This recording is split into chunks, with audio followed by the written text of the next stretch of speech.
지난주 그리고 이번 주 오전 이제 오후 이 세 번째 시간인데 룻기서 2장 오늘 1, 2, 3절 봤죠. 오전에 오후에는 2장 8절부터 16절까지 말씀 보십니다.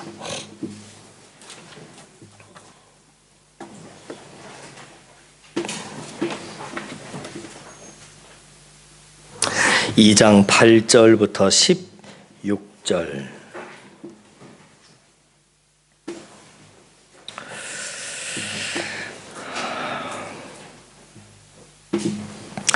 찾으셨어요? 8절부터 시작. 보아스가 룻에게 이르되 내 딸아 들으라. 이삭을 주우러 다른 밭으로 가지 말며 여기서 떠나지 말고 나의 소녀들과 함께 있으라.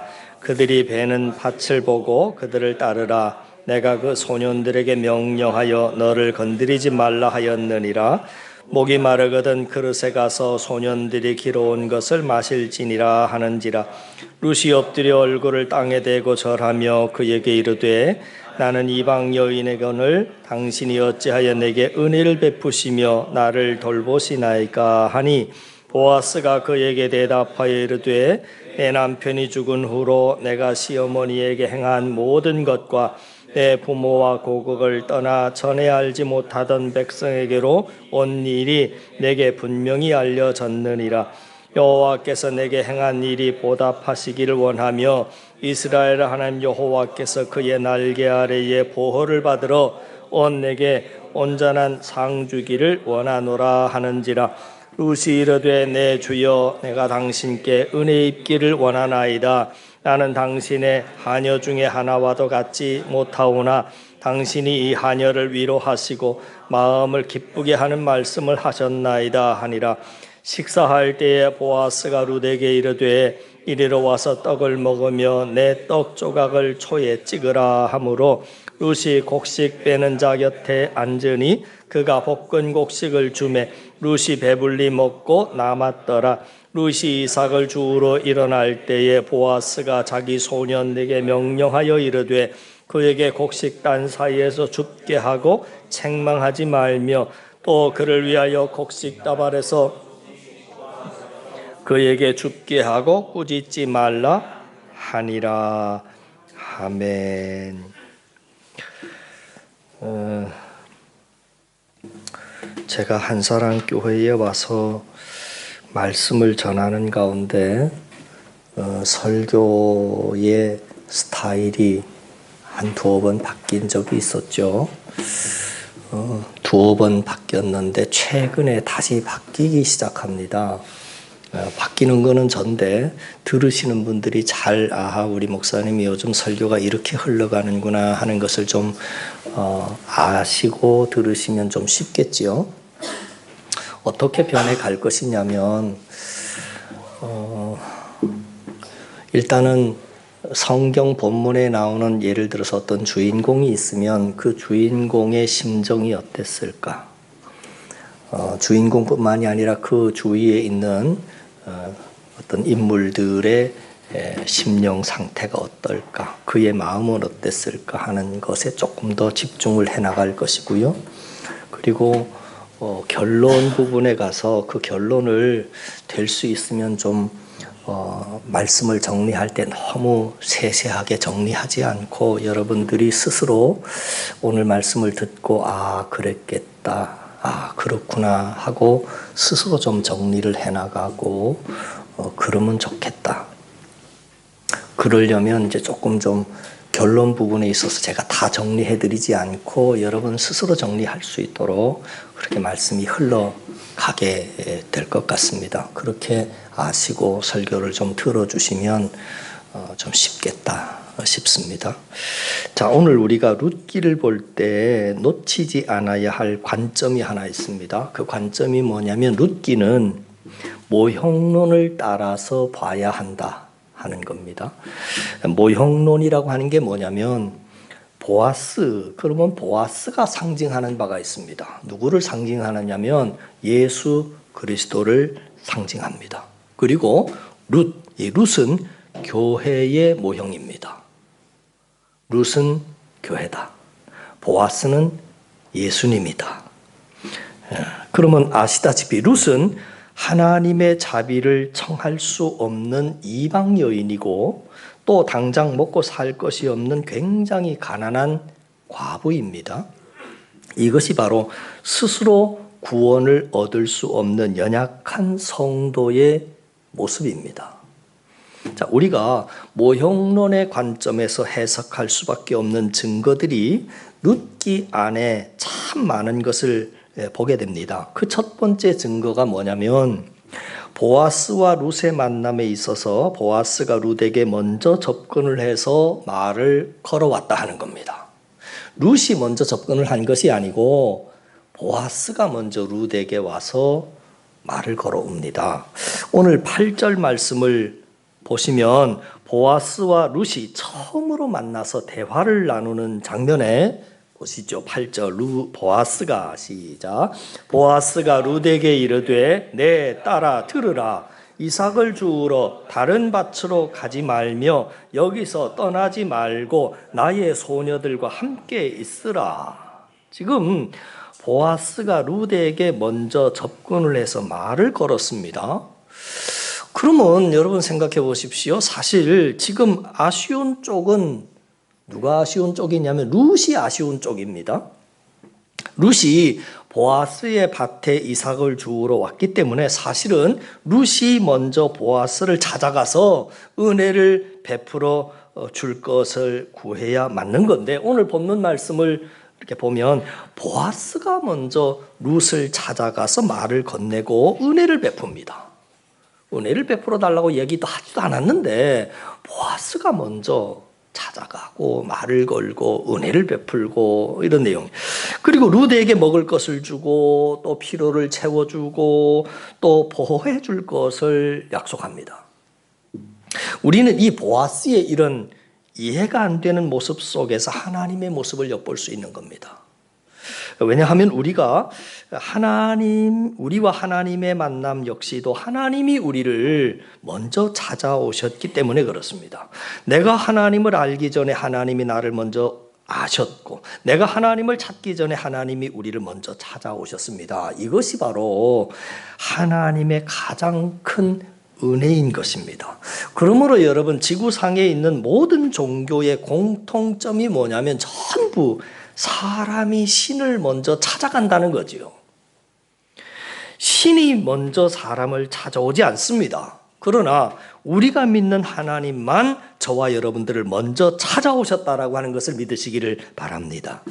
나의 구원을 위해서 예수님께서 이 땅에 하늘보좌 버리시고 먼저 찾아오셨고 하나님의 영이신 성령님이 내 마음 가운데 먼저 찾아오셔서 우리의 마음을 감동하여서 예수님 믿게 만들고 그로 말미암아 우리가 하나님의 자녀가 되게 해주셨습니다. 이처럼 하나님이 우리들에게 먼저 찾아와 주신 결과 우리가 지금 이 구원의 은혜를 누리고 있는 것입니다.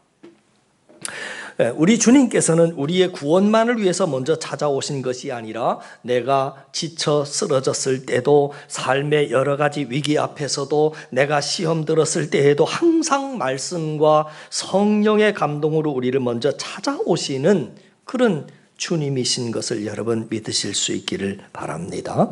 지금 룻에게 가장 필요한 것은 이 시어머니 나오미가 함께 먹을 양식이 제일 필요했습니다. 먹을 게 없었잖아요. 그랬는데 보아스가 오늘 14절 말씀에 보시면 룻의 필요를 먼저 채워주셨습니다.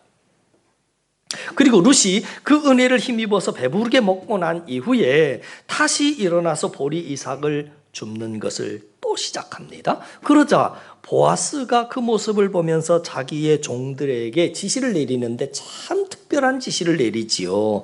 그 특별한 지시가 뭐냐면 이 룻이라고 하는 여인이 이삭을 주울 때 너희들 가장 좋은 자리를 내어주라. 그래서 여러분 가장 이삭이 많이 떨어져 있는 곳, 가장 이삭이 많이 떨어져 있는 것이 어디냐면 곡식단을 쌓아두는 곳이 제일 이삭이 많이 떨어져 있는 곳입니다. 여러분 생각해 보세요. 지금 예를 들어서 보리 추수를 하고 있습니다. 그러면 한쪽에서는 추수를 하고 한쪽에서는 여자들이 막 추수한 그 보리단을 묶고 있는 장면입니다. 그래서 그 단을 쌓아두지요. 잘 묶어서 이제 쌓아두게 되는데, 그러면 그 나달이 어디에 제일 많이 떨어져 있겠느냐? 그 말입니다. 단을 묶는 작업을 하고 단을 쌓아두는 곳이 제일 많이 떨어져 있겠지요. 그러니까 그 단 사이, 거기가 제일 이삭이 많은 그 자리를 룻에게 가서 이제 줍도록 해줘라 하는 그런 지시를 합니다. 그리고 또 하나는 뭐냐면, 룻을 위해서 더 많은 이삭을 일부러 막 이렇게 묶다가 일부러 뽑아서 막 떨어뜨려 놔줘라, 그런 아주 정말 특이한 지시를 합니다. 오늘 15절 16절 보시죠. 룻이 이삭을 주우러 일어날 때에, 15절 시작.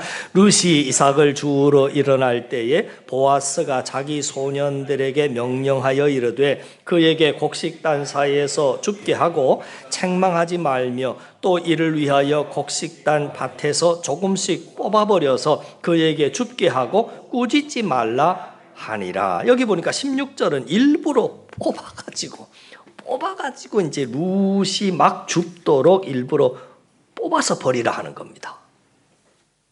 이런 엄청난 배려의 결과 룻이 이제 보리 이삭을 주었습니다. 얼마만큼 주었을까요?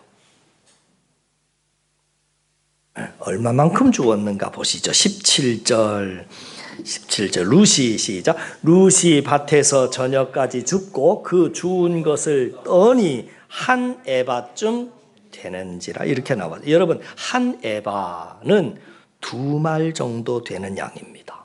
2말. 그러니까 어느 정도 양이냐면 10사람의 하루 삼시세끼의 식량입니다. 계산이 됩니까? 그러니까 지금 엄청나게 많은 보리 이삭을 주운 겁니다. 그것이 오늘 보리 한 에바라, 이렇게 나왔습니다. 이렇게 이제 보아스는 룻의 필요를 풍성하게 채워줬습니다. 우리는 보아스가 룻의 필요를 풍성히 채워주는 이 모습 속에서 또 우리는 우리의 필요를 채워주시는 하나님의 모습을 엿볼 수가 있는 거지요. 우리 인간에게 가장 필요한 것이 바로 죄로부터의 구원이고 사단의 권세로부터의 자유입니다. 그래서 하나님께서는 그 가장 필요한 중요한 필요를 채워주시기 위해서 예수님을 이 땅에 보내주셨고, 우리의 죄를 충분히 덮고도 씻고도 남을 만한 보혈을 예수님께서 십자가에서 흘려주셨습니다. 그래서 우리들의 필요를 채워주신 거지요. 그뿐만이 아닙니다. 하나님은 저와 여러분들을 구원해 주신 다음에 그 다음부터는 내가 너희들의 죄를 용서해 주고 구원해 줬으니까 이 다음부터는 너네들끼리 알아서 잘 살아라 하고 우리를 그냥 방치해 두신 것이 아니라 우리들의 육체적인 필요도 계속해서 공급해 주십니다. 시편 37편 25절 말씀에 보니까 이런 말씀이 있습니다. 내가 어려서부터 늙기까지 의인이 버림을 당하거나 그의 자손이 걸식함을 보지 못하였다 하는 말씀이 있습니다. 여기서 말하는 의인, 이 의인은 말 그대로 하나님을 믿는 자녀들을 말합니다. 그 말은 뭐냐면 하나님이 당신의 자녀의 가장 기본적인 필요, 그 필요는 틀림없이 책임져 주신다는 겁니다. 여러분, 이 사실을 믿으실 수 있기를 바랍니다. 지난 날을 한번 되돌아보세요. 내가 혹은 내 가정이 어떤 가난의 터널을 통과했더라도 하나님께서 그 가난의 그 터널을 통과하는 동안에 먹을 것과 입을 것, 다시 말해서 필요를 공급해 주지 않은 적은 한 번도 없습니다. 다만 그것이 풍성하거나 다양하지 않아서 그렇지 항상 우리들의 가장 기본적인 필요는 늘 신실하게 공급해 주셨다는 것입니다. 그리고 자, 이제 룻이 보리 한 에바를 가지고 집으로 돌아왔습니다. 보리 한 에바가 굉장히 많은 양이라 그랬습니다. 그걸 가지고 시어머니 나오미가 있는 집으로 돌아왔습니다. 그러자 그 시어머니 나오미가 그 보리 한 에바를 봤잖아요. 며느리가 가지고 온 걸 봤어요. 보고 좋아하고 기뻐하고, 야, 이거 어디서 났냐? 그게 정상이잖아요. 그 일반적인 반응이지 않겠습니까? 먼저 곧바로 나오미가 그렇게 좋아하고, 와, 이제 배부르게 먹을 수 있겠다. 야, 좋아. 그게 정상인데 반응이 좀 다릅니다. 일반 상식과는 좀 반응이 달라요. 어떻게 반응이 나오느냐면 나오미가 뭐라고 했는 그거 어디서 가져왔냐 이렇게 된 거예요. 출처가 어디냐 하는 것을 묻습니다. 그 많은 곡식을 어디에서 주워왔느냐 하는 것을 묻습니다. 그러자 룻이 보아스라고 하는 사람의 밭에서 주워온 것입니다. 그렇게 대답을 합니다. 그 내용이 19절 말씀인데요. 지금 시어머니 나오미가 보리 한 에바를 가져다 줬을 때 제일 먼저 출처를 물었습니다. 어디서 가져왔냐? 누구에게서 그 은혜를 받았냐? 그랬을 때 며느리 룻이 보아스라고 하는 사람입니다 라고 대답을 하자, 그러자 그 말을 들은 나오미가 이 보아스라고 하는 사람이 남이 아니고 가까운 친족이라고 하는 것을 말해줍니다. 그리고 동시에 며느리 룻과 보아스와의 결혼을 추진합니다. 네, 그 결혼 계획이 바로 그 다음 장이 되는 3장에 이제 구체적으로 소개가 되겠지요. 다음 주일날 말씀드릴 것이고요. 자, 아마 보통 시어머니 같으면 며느리가 이삭을 줍겠다고 그래가 허락을 해주고 며느리를 밖에 내보냈습니다. 근데 저녁에 며느리가 내가 기대하고 상상했던 것보다 훨씬 더 많은 보리 이삭을 주워왔습니다. 그러면 보통 시어머니 같으면 그 모습을 보고 어떻게 반응해야 맞느냐면 와 기뻐서 좋아해야 맞는 겁니다. 그게 제일 먼저 반응이잖아요. 근데 오늘 본문의 나오미를 보면 그런 모습을 찾아볼 수 없습니다. 보리 한 에바를 보자마자 출처를 묻습니다. 이게 중요합니다, 여러분. 이 은혜가 누구에게서부터 왔느냐 하는 겁니다. 나오미에게는 지금 당장 얻은 복보다 출처가 더 중요하다 하는 겁니다. 그리고 보아스의 밭이라고 말을 해주자 그가 남이 아니라 가까운 친족이라고 말하면서 룻이 그와 결혼하도록 바로 계획을 세웁니다. 여러분 이게 무슨 말이냐면 그 사람이 준 것에 만족하지 않고 그 사람을 소유하라 그 말입니다. 저는 이 메시지가 우리 신앙생활에 있어서 정말 중요하다고 생각합니다. 우리 역시도 하나님이 주신 응답과 축복에 만족하지 말고 그 응답과 복을 주신 하나님을 소유해야 됩니다. 그 얘기를 하고 있는 거예요. 오늘날 우리의 모든 관심은 나에게 당장 필요한 보리 한 에바입니다. 그래서 하나님께서 보리 한 에바를 주시면 그때부터 보리 한 에바의 출처가 되시는 하나님 멀리합니다. 어떤 사람에게 이 보리 한 에바는 건강일 수 있습니다. 또 어떤 사람에게는 보리 한 에바가 배우자일 수 있고요. 어떤 사람에게는 보리 한 에바가 필요한 물질일 수도 있고요. 또 어떤 사람에게는 보리 한 에바가 내가 그토록 기다리고 고대하는 직장일 수 있습니다. 그렇게 되면 우리는 자나깨나 보리 한 에바, 자나깨나 직장, 기도만 하면 직장을 구할 것이고 그러다가 하나님이 원하시는 직장 주시면 그때부터 하나님을 멀리하는 겁니다. 이것이 바로 보리 한 에바와 하나님을 바꿔먹는 어리석은 우리의 모습입니다. 근데 오늘 본문의 나오미를 주목해 보십시오. 나오미의 관심은 보리 한 에바에 있는 것이 아니라 그것의 출처를 묻고 있는 겁니다. 그 은혜가 중요한 것이 아니라 그 은혜를 베푼 그가 훨씬 더 중요하기 때문에 그를 주목하고 그를 소유하라고 하는 것입니다. 저는 우리들에게도 이 모습이 있어야 할 것입니다. 그러니까 결론적으로 사랑하는 성도 여러분, 보리 한 에바와 하나님을 바꿔 먹지 마십시오. 직장이 됐든 배우자가 됐든 자녀가 됐든 돈이 됐든 건강이 됐든 간에 내 삶에 보리 한 에바의 복이 오면 그 응답에 주목하지 말고 그 응답의 출처가 되신 하나님을 주목하시고 그 하나님을 더욱더 가까이 하시길 바랍니다. 그러면 보리 한 에바가 아니라 평생 먹고 살 수 있는 보리가 끊이지 않고 우리의 삶에 공급될 줄을 믿습니다. 그러나 내가 보리 한 에바 때문에 거기에만 푹 빠져서 출처 되신 하나님 다 잊어버리고 등져버리고 그러면 복은 보리 한 에바 그걸로 끝나버리고 마는 겁니다. 바라기는 오늘 보리 한 에바 앞에서 취했던 나오미의 태도, 그 태도를 여러분들이 꼭 잊지 마시고 하나님을 그 어떤 복과도 바꾸지 않는, 다시 말해서 하나님을 소유하는 저와 여러분의 삶이 되실 수 있기를 주님의 이름으로 간절히 축원을 드립니다. 말씀은 오늘로 끝났고요. 요즘에는 참 표현을 하기가 참, 선교사님 나오세요? 표현하기가 참 어려운데 이렇게 좀 표현을 하면 어떨까 싶어요.